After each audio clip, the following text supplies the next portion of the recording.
One smartphone post can kill an entire platoon.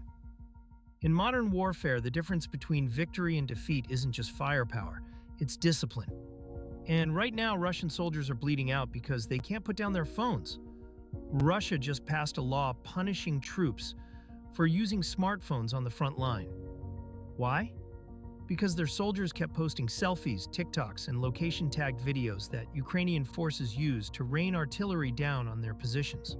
One Russian military instructor admitted the law isn't about stopping problems. It's about stopping the evidence of problems from getting out.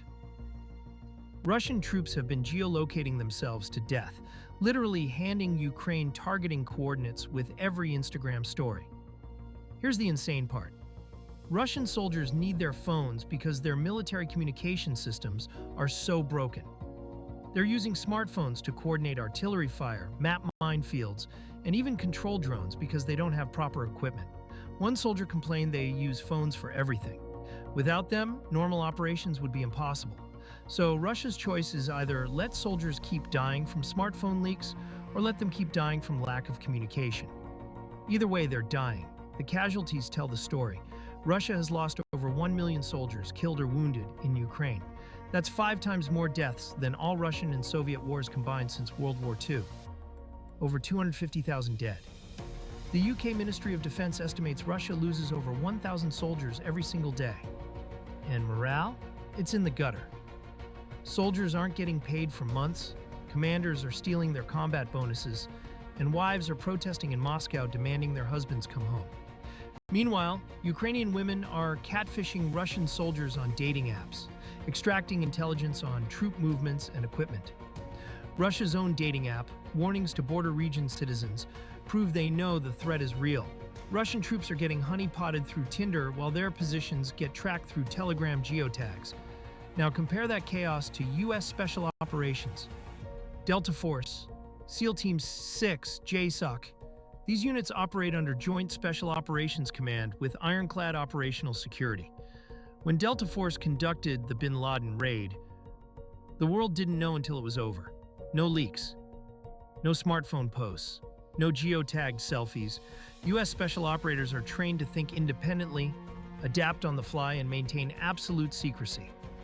They wear civilian clothes, use unmarked vehicles, and operate in environments where even their presence must remain deniable. The selection process alone weeds out anyone who can't handle the discipline. You need a top-secret clearance, spotless record, elite physical fitness, and the mental resilience to operate under extreme stress without breaking protocol.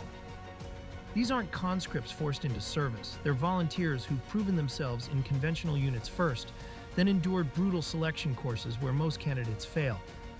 U.S. forces banned fitness apps like Strava back in 2018 after they revealed base locations through heat maps. One security breach, one lesson learned, policy implemented globally. Russia? They're still trying to figure out how to stop soldiers from live streaming their own positions 3 years into the war.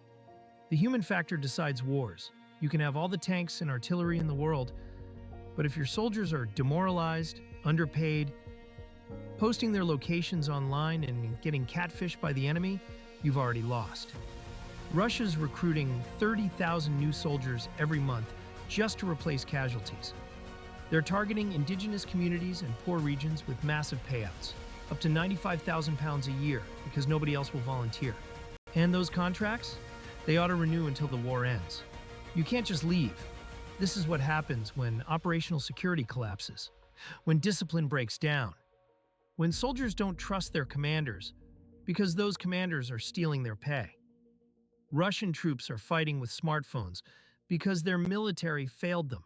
American special operators succeed because discipline is non-negotiable. The lesson is brutal and simple. In modern warfare, your phone is a weapon, and if you don't control it, your enemy will use it to kill you.